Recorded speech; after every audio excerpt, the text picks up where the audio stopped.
Welcome to Inside Success, a platform that explores the ideologies of the emerging leaders and the technological acumen of the staunch leaders of the modern business arena. Today, we are honored to have Mr. Anand Sheth, Director of Bulk Oil and Liquid Transport, as our distinguished guest. Mr. Sheth brings a wealth of experience and expertise to the table, navigating the fundamentals of advancing bulk and oil liquid transport industry with a keen eye on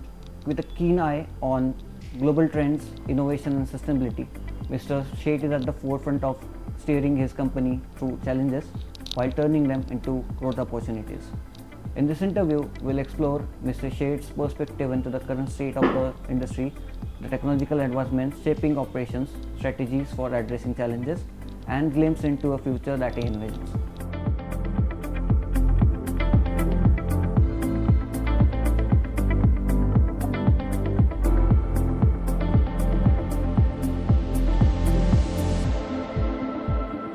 Join us as we uncover the invaluable perspectives of a leader who plays a pivotal role in shaping the future of bulk oil and liquid transport. Thank you for the introduction. Let's start with the discussion. Okay, so what is Bolt all about?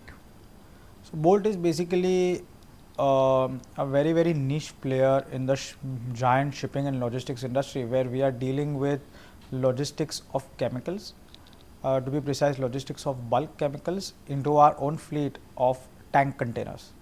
So this journey is almost, now we are in the 10th year of this journey, so it's very monumental year for us, of course, and it's been a very like a roller coaster kind of a journey, where there were many ups and many downs.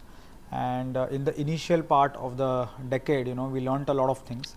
We started with a very small and humble fleet of 150 tanks with a few regions, and just to understand how the market is, how the business is. And we had some good leadership also in the organization, but somehow or the other, that leadership did not fare well with the whole ethos of the organization. So I decided that being a part of the family business, I decided that I will take over this business opportunity and leadership in this particular business. And that's when I started taking over all the responsibilities of Bolt, all the departments and all the responsibilities. And that's when I started to learn a lot about the business, about the market, about, most importantly, about the global culture, because we are in a shipping and logistics industry, so it's a very global business. So to understand each and every person, each and every customer, each and every requirement and global culture is very important. So the journey has been quite interesting, and in short, I would summarize the whole journey as a giant learning curve, and this base is going to propel us to great heights in the near future. Okay. So while being a part of this journey, so what were your personal experiences, like how the field was, how it evolved, and how it would be in the near future? So what used to happen was, earlier, we were present in very few markets, so we were very focused on certain areas, certain type of customers. And then, this business and this industry is very dynamic, because it is a global shipping industry, as you understand, and it is not connected with certain local market or certain local vendors. Whenever anything in the world changes, our industry gets affected. So what we learned most importantly during our journey is how to align ourselves with the global market, how to align ourselves with competitors, and still keep on providing good quality service and good quality solutions, and also along with that keep innovating to better our services, and at the end of the day also provide a good leadership roles to our team members. So this is what we learned in our last 10 years as a journey. Okay, so what do you think, what leadership principles, like what are the leadership principles that define your decision making process? If you ask for leadership, most important in this business is customer centricity. Okay. Everything that we do has to revolve around customer centricity. We want to change a small thing in our product portfolio, we want to change our marketing strategy, we want to change our services, we want to explore more regions. Everything has to be centered around the customer, you know. Because this is a service oriented business, we are hell-bent on providing the best quality services to our customer. Let's not forget the high value of cargo that we carry. You know, today a cargo that we carry in a tank could range from few tens of thousands of dollars a few millions of dollars as well. So it's very important that we put safety at play here and focus all our services towards customer centricity.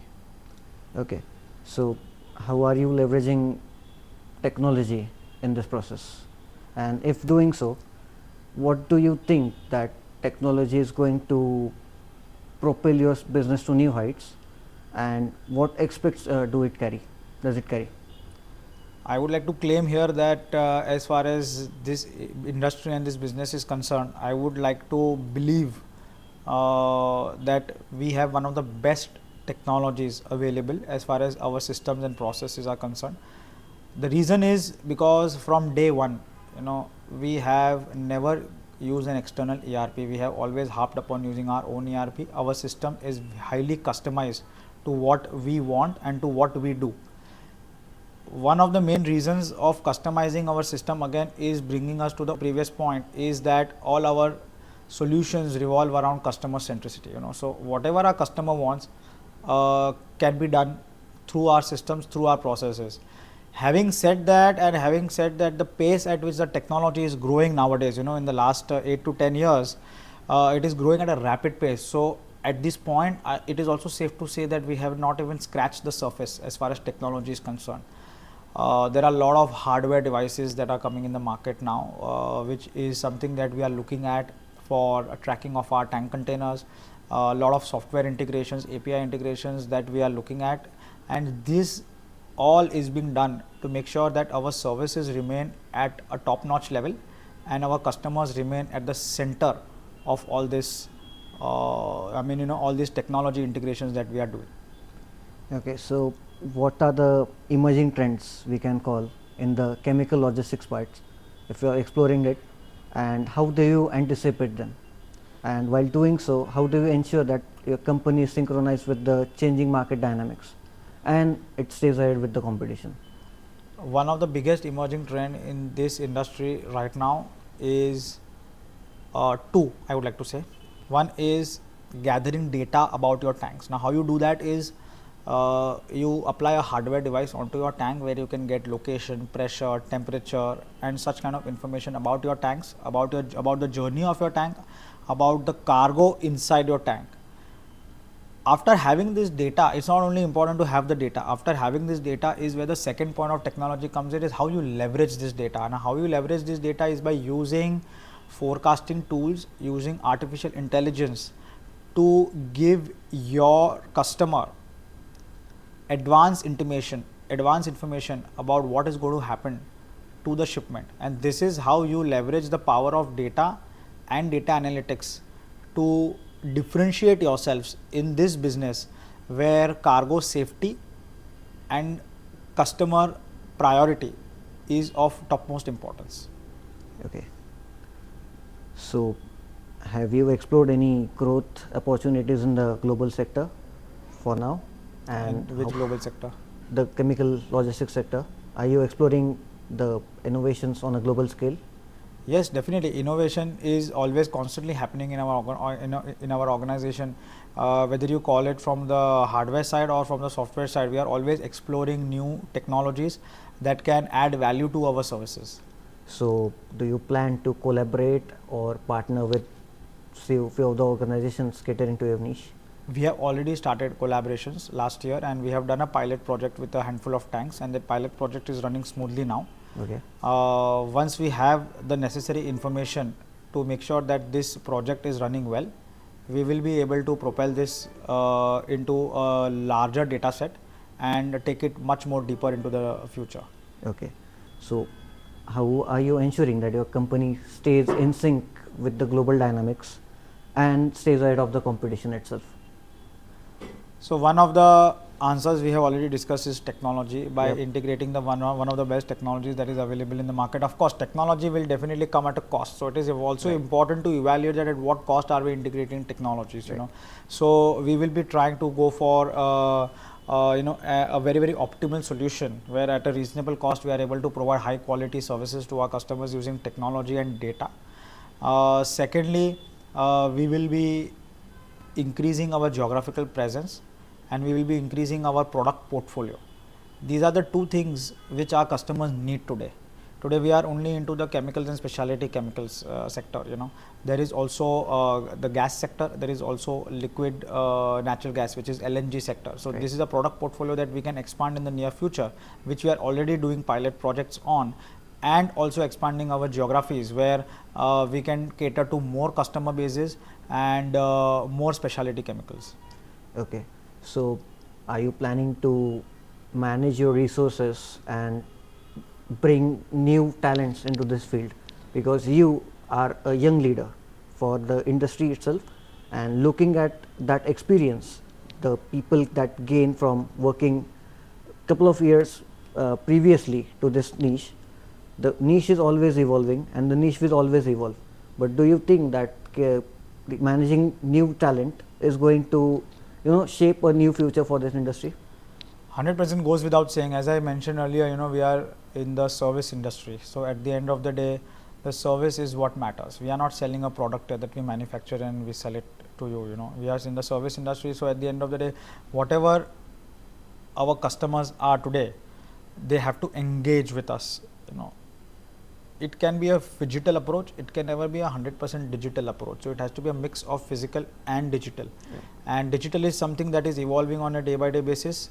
As at the same time, we are also adding more and more team members, more and more resources to our organization to improve the quality of our services and reach more customers globally. Okay. So, how do you vision the company in the next 5-10 years?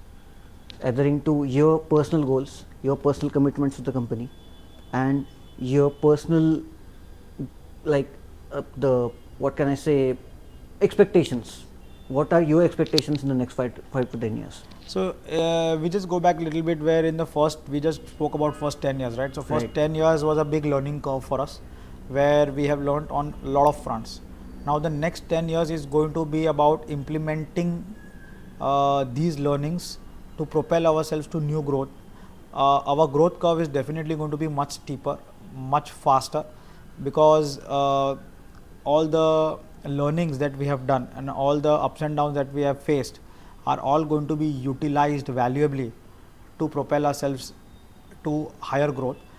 This higher growth is going to come in the way of new geographies Okay. and new products and how we touch more and more customers globally. Okay. So, potential challenges may arise in this process. So, how are you planning to turn them into growth opportunities? Yes, of course. That is one of the DNA of our organization, Right. you know, because challenges have been coming day by day. And today, what we are, we did not envision 100% of what we are today 10 years back, you know.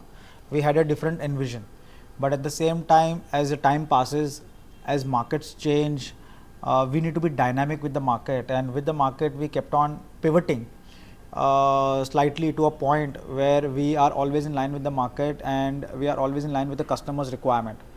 We have a vision for the next 10 years, of course, and the vision is to grow organically and inorganically, both. But at the same time, we also need to keep in mind that geopolitics is also playing a big role in this industry and in this business. So as and when the market trends change, we need to adapt ourselves. We would love to be where we wish to be 10 years later, but we hope to be in a better place where we take these challenges and convert them into opportunities. Right. So, would you like to advise the new aspirants who are stepping into the field as a young leader from the chemical logistics industry? What would you advise them at this point? I don't have too much experience to advise, but from what I have learned, Right. is that this is slightly a technical field, right? So many a times, you know, we tend to start working in an environment or in a culture and get carried away. I would only advise and request that a formal education, you know, for a few months in this particular industry is very important, which will give you a good base as far if you want to create a career in chemical logistics or in the shipping industry in general. Small formal education is very important, which will give you the right concepts, the right base, and that will help you to grow faster by grasping concepts which your peers will not be able to grasp as fast as you will be able to, because of the formal education that you have gained at the start of your career. Right. So thank you for your time. No problem. It was a Thank you good so chat. much. It was a good chat with you. But you know, your experiences and your values and your qualities and whatever the leadership traits you're following and the qualities that we discussed right now, your plans and your future goals, I believe you will achieve them soon. Thank you so much. Thank you. Thank you.